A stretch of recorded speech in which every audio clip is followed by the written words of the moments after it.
Hello and welcome to my tractor. It's April 2023 and after a long cold winter we are finally getting some sunlight, so that all the snow is gone, and we hope for it to dry up to be able to drill it in a few weeks.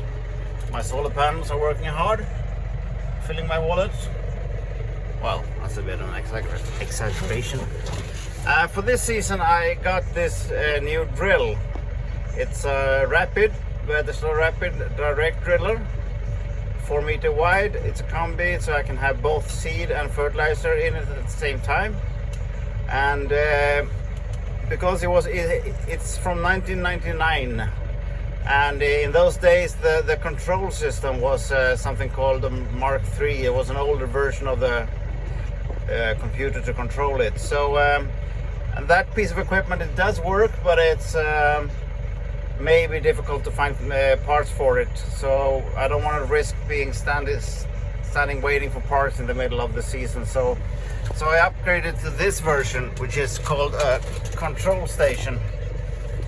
And if you buy a machine brand new now, you won't be able to get this control station because they are all with a gateway and an iPad. But there are still a lot of machinery out there using this older control station. I would call it like generation 2. The first one was the MkIII kind of control system, and the second one is this control station, which is, well, it's called a control station. And nowadays they're using gateway and iPad. This machine can be upgraded to a control station, but not to a gateway, because it's a mechanical machine. You don't have the electronic control of the speed of the axles like you have on the new machine. The new machine has hydraulic motors running both the fertilizer and the seed axles. This one is completely mechanical. Maybe you can see back there's an iron wheel that you lower into the ground, and that will pull the axles. It's a very reliable system, but it's not as modern as today, of course. The Rapid was launched in the early 90s, and it was kind of revolutionary back then because it was it's a disc machine. It's not a coulter like most drills were before that, and it has a 3 degrees angle of the disc and puts the seed. The coulter is behind there, so it puts the seed in the shadow, so to speak. In those days it was a revolutionary machine, and it's been doing this. It's been sold a lot of them. I think there's around 30,000-40,000 of them out there in the world, and they've been doing a good job, and they still are doing a fantastic good job. Before this type of machine, you were basically doing something. See if I can draw it here. Maybe I can use you can't see it. But before the Rapid, what you were doing was you actually used a cultivator, and you cultivated the full depth, and then you expected the seed to be at the bottom of, let's see, this is the bottom of the seed bed. And you cultivated all the way down here, and then you expected the seed to come in contact with the seed bed, with the untouched soil down here. And that wasn't the case. Some seeds did hit and stay on the bottom of the seed bed and got moist and emerged pretty quickly. Other seeds were up in here and in dry soil, and if you didn't have any rain, you would have a pretty poor emergence. So what the Rapid does is you actually just cultivate to maybe this far down, and you use the Rapid to cut down into the untouched soil. So that way you will have most of the seeds lying in a moist soil, untouched soil. And that was the first thing that people noticed after the Rapid was launched in the early 90s, that you had a fantastic emergence compared to the old way of doing it. And that concept still holds out. It's a perfectly good concept. Maybe for a new machine, the direct drills of today are built a little bit different. This one only has a 3 degree angle in the direction of driving, so it's quite heavy to pull. It's newer machines also do an angle of of the disc sideways, so it's like 10 degrees angle sideways and then 3 degrees angled in the driving direction, and that will make it more work like a little plow, and it will make a big difference in the draft requirements. So for a brand new machine, I would look for a 10 degree angle and a 3 degree angle lengthwise, just to make things work easier. And also you're not just moving the soil sideways as you are with this one. You're actually plowing and you're lifting like a lip over the soil, and it will fall back by gravity on top of the seed. So that's a more modern concept. But this one is absolutely fine. It still works after, what is it now, 30 years since it was invented. It works absolutely fine. So this is what I'm going to use. I upgraded to this version of control equipment. Turn it off and turn it on again so you can see what's going on here. When you turn it on, it just tells you what kind of machine you're on. It says MkIII there because it's to install this, you actually let me get it right. This is the cable from the machine that went right into the older control station, the MkIII. Now on this conversion kit, you have a kind of a little workstation, little converter box in between. So you basically just put the connector from the machine in this converter box, and this converter box is up connected to the control station. So from there, it just works like any machine with a control station. Let's take it from the beginning. I'm talking too much. Okay, starting up Väderstad, and it says MkIII there. So it knows that it's using this workstation box in between. To get it started, we just press A, and it's up and running. And since there's nothing in the hoppers now, and there's no speed, we will get 3 alarms. Just confirm those. 1, 2, 3. So we have a little tractor here, and it shows the speed. We have an area coverage here, which shows us how much acreage we've been covered. Down here we have the tram lining. This is set for 6 bouts, and we are right now in bout number 4. So this machine is my sprayer is 24 meters, and this drill is 4 meters. So that means I need to go 6 bouts to get 1 bout of the sprayer. So 6 bouts times 4 is 24. What am I saying? 6 times 4, yeah, 6 bouts with a 4 meter drill makes a 24 meter sprayer bout. All right. The way you put this in is you keep this pressed in for a little while, and then you can say how many in the sequence, how many bouts do you want to before you make a tram lining. So let's say I want to have it 6 bouts to make a tram line, and then you can actually when you raise and lower the machine. If I do that here now, just raise the machine, and it will increase to 2 there. If I do this again, and I raise the machine, and it will increase to 3. So I'm in the 3rd bout in a sequence of 6. Now I can do this manually also if I step ahead. 4th bout, 5th bout, and the 6th bout is about to make the tram lining. So you can hear the beep, and the tram lining is lighting up here. And this will basically turn off a couple of coulters, so you will establish a tram line where you can follow with the sprayer. On this machine, we also have what is called a pre-emergence marker. That's a mechanical marker in the back of the machine, which is very handy when you are seeding, because you can actually see exactly where the tram lines are, especially when you go back to fill and you have to memorize.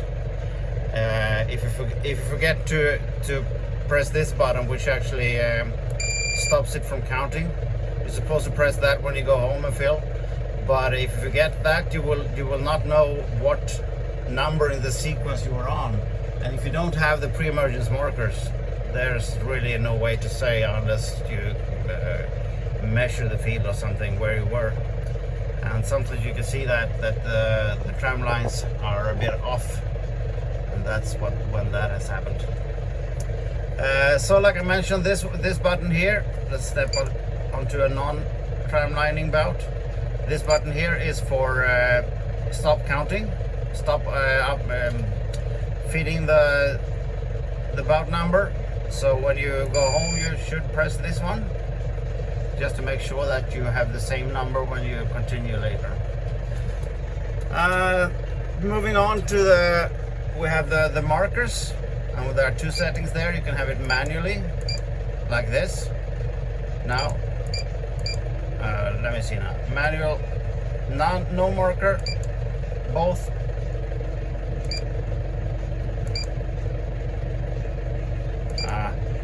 Both up. Let's see if that works now. We do this, and we have both markers up. Then I press, let's say we do both markers down, like this, both lights on. Then when I lower it, we should have both markers going out. Yes, it did.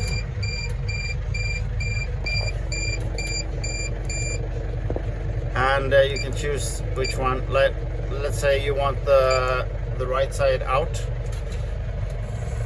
Should lift it first. Now we will put in both sides, and since I have the green light on the right side, it will fold out the right side like that. All right. There's a lot of beeping going on here.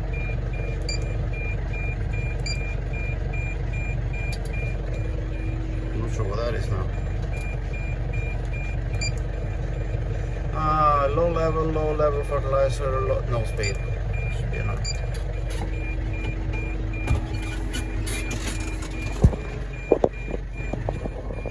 I think it's a tractor or something. One final thing, I'm going to have to turn the tractor off. It's alarming something. And when you lift it, you will see it lifts all the way up. No, it didn't. And that's because the low lift was activated. When you turn on the headland, you don't need to raise it all the way up, and actually you want it to stay with the after harrow stay down to cultivate on the headland. And if I press this,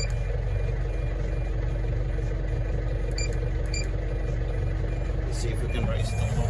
No, it's like that. No.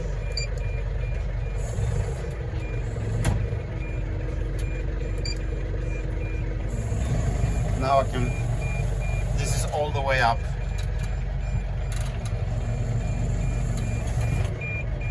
Oh, marker. If I activate the low lift, it will only lift.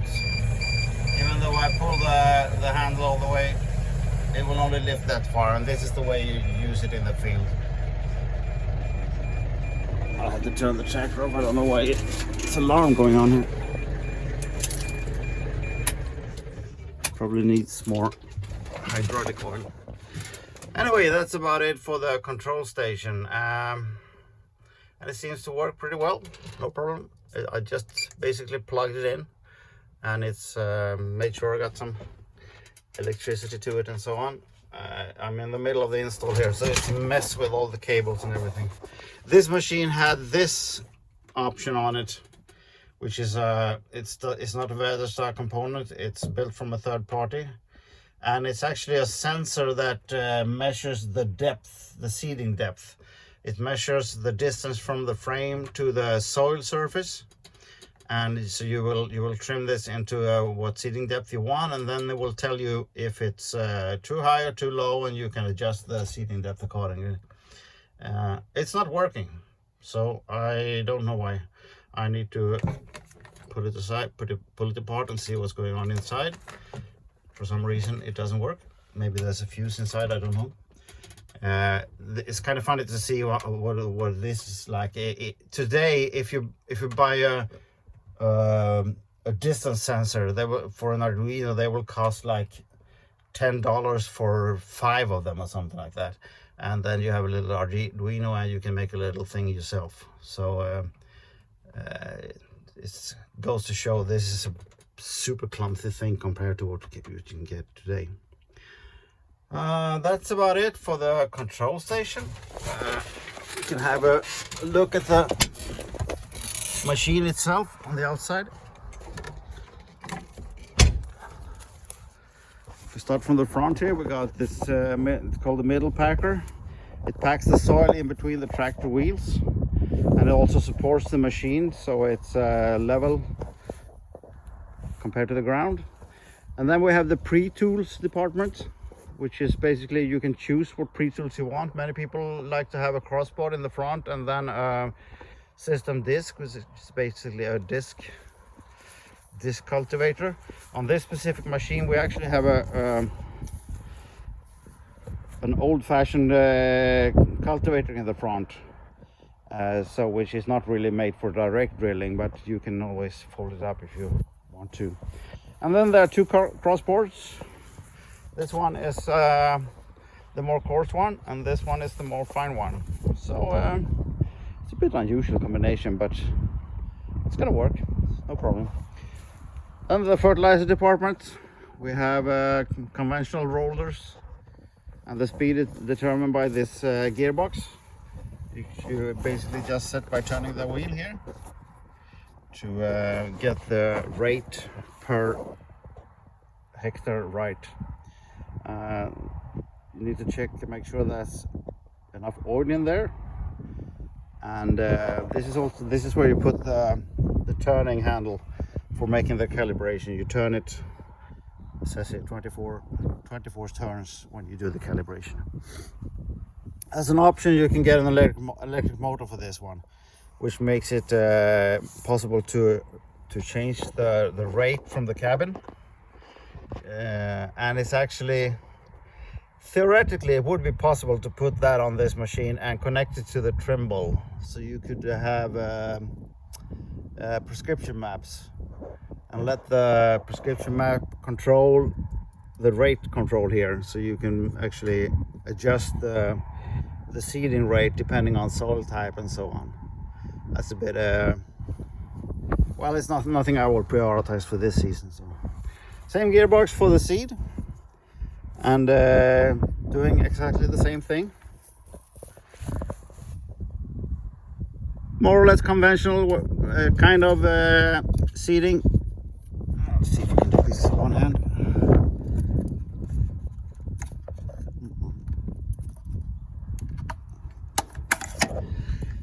And you have a wheel there. We have two wheels actually. This smaller wheel is for rapeseed and small seeds. That is always engaged. But with this red lever here, you can decide whether the big wheel is engaged or not. So when you're sowing grain, seed, grain or peas or whatever, bigger seeds, this wheel is obviously always engaged. So both will be turning. Works pretty well, no problem there. And then we go down to the seed falls down to the coulter, and we can see from up here that the disc is angled 3 degrees, and you have a coulter behind it. Well, you can see it like this. There's a coulter down there, and that will be kind of out of the stream of soil, and put the seed there, and it will fall back on top of it, and then the wheels will compact the soil on top of it. You will have basically one row of seed there and one row of seed there, and then the fertilizer will be in the middle, I guess.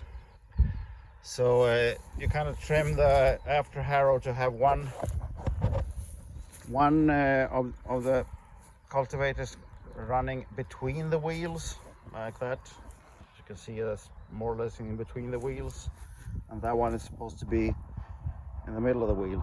It's actually a bit twisted on this one, but could be adjusted. The hopper, one part for fertilizer, one part for for seed. And I was actually doing some calculations last night, the volume weight of the fertilizer compared to the seed. And so I figured out when I'm seeding oats, which is a very light seed, I need more space in the rear hopper. So I will use position 1, 2, 3, 4, and that means I will have I have just below 4 hectares before I'm running out. The point of moving this is to get the seed and the fertilizer to finish about the same time. You don't want to have a half box of something left when the other one is running out. So you can move this wall to make that happen. And when I'm sowing wheat, that's actually a big difference, because I'm going to pull it back all the way to hole number 1 here. So the wall will be back here something. And that's because the wheat has such a much higher density. Bulk weight is much higher. So to get them to finish at the same time, I need to move this wall in between. So I have plenty more liters of fertilizer space than I have wheat space. But sowing oats, this is the right position. I need a lot of volume for the oats because it's a light grain. These are the calibration trays that you pick up to do the calibration. Let's go down again. Just mentioned the following harrow, and that is when the low lift position I showed you before. When that is engaged, this will stay in the ground. So when you turn on the headland, you will still have the cultivator running, which is a good thing, because it can protect from evaporation a bit. The thing with this machine is it does pack a bit. So if you have a soil that is very sensitive for crusting, this can become a packed surface, and if it crusts hard, that can actually be a blockage for the seed to come up. But I would say that's more a problem with the soil than the machine. If you have a soil that is very high on magnesium and low on calcium, you will have a lot of crusting, and I would say it's better to do something about that than to blame the machine. So the following harrow is in the ground all the time, even when you're turning on the headland. And obviously when you reverse the machine, you need to remember to fold it up, or you will probably break something. Here's the scale for doing the calibration. And if you have this pre-emergence marker, which I have here, it's very handy to actually have a hanger for the scale. This is the bag you use. You put this lever in calibration mode like that, which will make the seed go into the tray instead of into the hose. And then you insert the calibration tray here, and then you run it X number of laps, and then you measure it to do the calibration. Usually works very well. You may need to do it after a few hectares, just to make sure, because the seed can compact in the hopper when you're driving and affect the feeding rate. So it's a good idea to, after maybe half or 1 hectare, you do it again. There is an extra position here which says plus, and that's kind of interesting. That's if you want to feed something from the outside. Let me show you here. This is the normal position, and you see those lids are closed. This is the plus position if you want to add something this way. Let's see if I can do it so you can see it. That's the normal position, and there you see those hatches are opening. So that means you can put something in here. Normally in a conventional farming environment, that will be phosphorus. So you can put another little seed on top of here for a small seed called the biodrill. And if you use the Väderstad original, it will be up here, and it will feed either down if you're seeding small seed, you can just let it go down here below. If you're seeding phosphorus and want it to be a starting fertilizer, you can actually put little trays here to lead the phosphor down in this hole. Now that is for conventional farming. I don't believe it's shit about that. So I'm thinking about using this to add humic acid, to have worm compost, and a lot of things that you could add for calcium, not least, to get an in-furrow placement. And that opens the possibility of adding it dry, or you could spray it into these holes, I guess, but that would mean you have a lot of biofilm inside and it will be hard to clean it. So maybe putting it in dry there would be an option. And well, the original option is kind of expensive, so I'm thinking maybe I could make something up here. But it's a neat thing that you actually are able to put something in these holes here. So we'll see. It's too late to build something now, but maybe for the next season, so we could be able to add humic acid, worm compost, microbes, both fungi and bacteria, and maybe well, fish, if you can have it as a powder, and kelp could be an option also. Probably just make a big mix out of it. This year I'm gonna mix it inside the hopper. I will put a couple of trays back here with inoculant, and then I will just spray it over the top of the seed, and use one of those stirrers you have for the drilling machine. This is a drill also, but I mean the machine that you drill holes with, to just stir it up. As I said, this is a mechanical machine. You have an iron wheel here that you fold down to the ground, and of course it's an older concept, but it's very, very reliable. It just works. You don't need a radar, you don't need a computer, you don't need basically anything. It's just a mechanical drive to make sure that the axis is rotating. So I kind of like that system. It's very robust. All right, what else to say about this machine? Well, I think it was a good investment for the money. I paid like $14,000 for it. If you get a brand new one, there will be $100,000. And this one has been, even though after driving it on the road you can see I can have a little dirt on it, but it's very, very well kept. The former owner has owned it since it was new, and it's very, very well kept. Maybe I should mention this contraption here. You have a main cylinder down there taking care of the up and down, and then you have an extra cylinder here, and this has been changed over the years. So for this machine you actually can do the fine adjustment of the seating depth with this ram, and on newer machines you have a kind of a built-in it's like a big washer being built into the system, where you can actually move that washer up and down, and you fine-tune the seating depth that way. On this machine is on a separate ram.